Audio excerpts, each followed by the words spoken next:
harus ngadap ke kiblat. Bagaimana Ustaz kalau aku tuh semayangnya pas di kapal, pas naik kapal bersandar usolli, sedang semayang kapal bergerak, kapan kapal berputar pulau.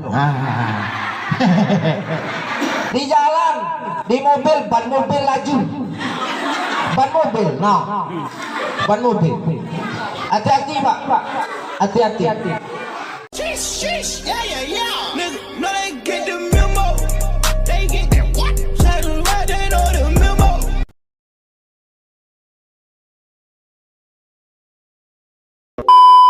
Kalau di istinja, di cewek, yang tak aman itu kami lanang ini tak aman. Kami itu kalau kemek mudah, bu, mudah. Kalau kamu kan milih-milih. Kami ke mudah karena kami ke mainkan selang. Mainkan selang, mudah mainkan selang. Nah kami itu kapan bertemu? Di jalan, di mobil, ban mobil laju, ban mobil, ban mobil. Hati-hati Pak, hati-hati.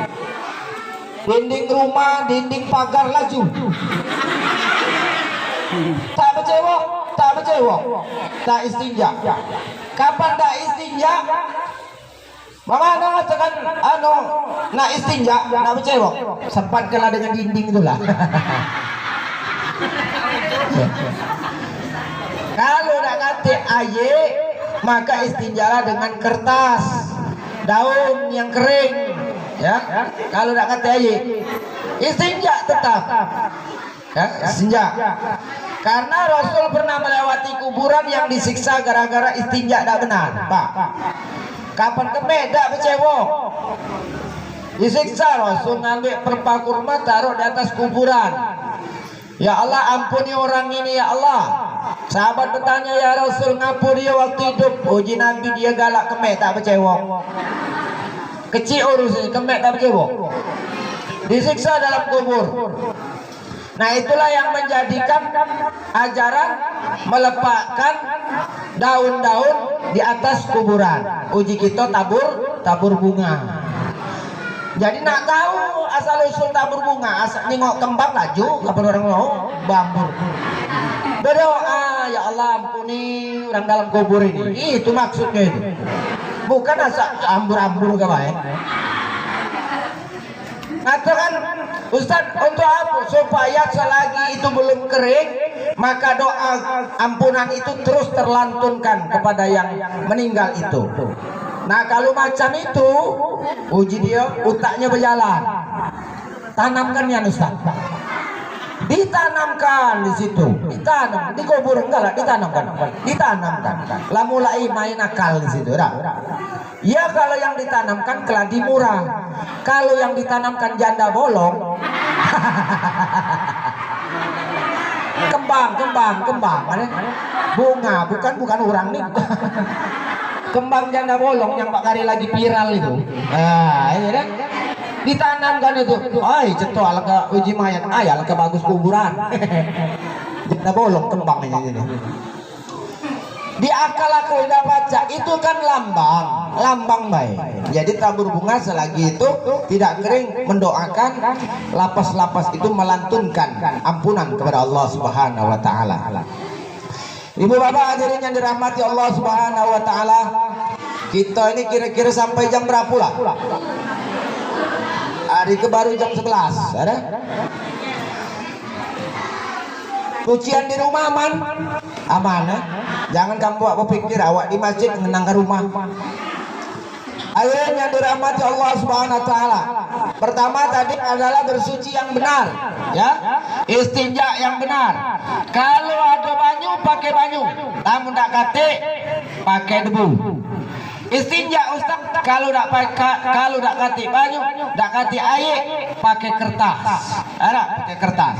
Terserah, kertas koran jadi, kertas kulit kambing jadi. Kertas kuartu jadi, polio jadi, pokoknya kertas. Kertas itu sekarang ini kita kenal dengan tisu. Kalau ke hotel Ustaz bertemu dengan kertas, bertemu dengan air, milih yang mana? Milih air, pakai air dulu. Air. Mana kamu tak baca micitnya? berhenti micitnya, tak keluar air.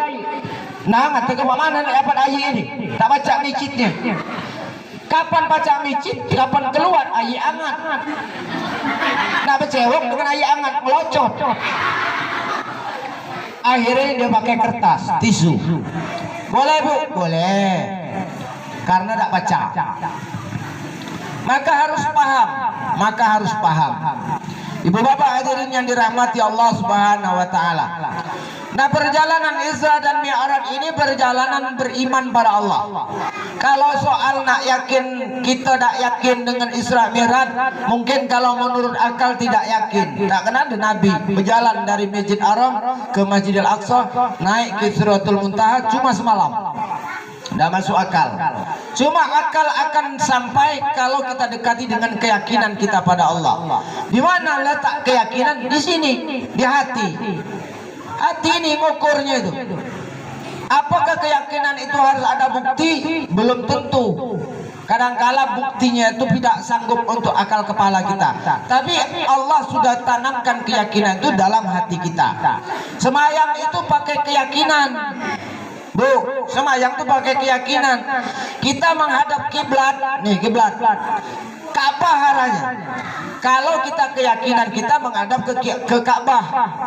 Tapi kalau kita tidak tahu di mana letak arah kiblat, jangan urung tak semayang. Uji Allah menghadap kemanapun, kamu menghadap kepadaku.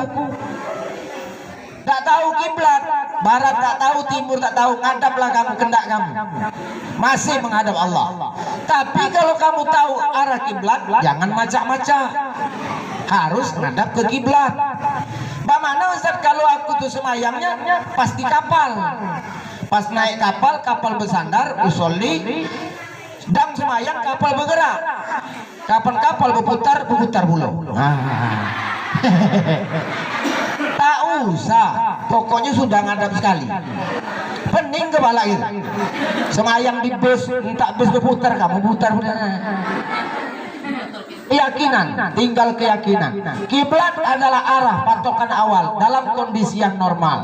Kalau tidak normal, maka pakailah apa yang kita yakini kepada Allah. Kemanapun kita menghadap, maka sesungguhnya kita sudah menghadap Allah. Ibu hadirin yang dirahmati Allah Subhanahu wa taala.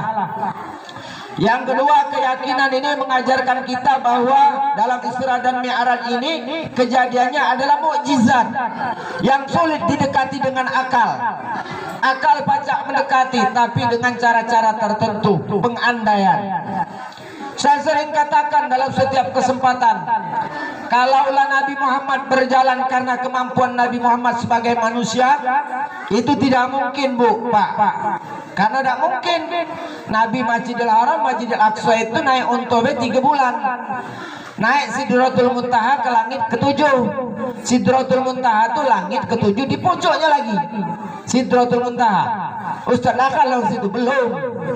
Cuma dengar kabar baik. Sidratul Muntaha langit yang ke-7. Sekarang jangankan Sidratul Muntaha, langit baik kita tidak tahu batasnya. Itu tertinggi. Coba jengok batas langit. Pergilah kamu ke laut, berdiri tegak di atas kapal, kamu ngadap ke laut, coba cari langit. Maka kamu jawab di pucuk tak. Nah itu langit. Di luar kau, langit juga kan. Nah kan itu. Ke pinggir kanan langit, sebelah kiri langit, belakang langit. Kita di pucuk kapal tengah laut. Berarti langit ada di situ. Maka keputusannya langit adalah batas mata memandang. Karena batas mata memandang itu dekat, maka kita sebut langit-langit. Betul? Nah, langit-langit kan? Pelafon. Maka kita sebut langit-langit. Jadi batas mata memandang. 7 tingkat tuh, 7 tingkat langit itu. Naik 1, naik 2, naik 3, naik 4. Naik pertama Nabi minta malaikat Jibril minta dibukakan. Ditanya oleh malaikat penjaga langit pertama, siapa yang kau ajak Jibril? Iku Muhammad ini.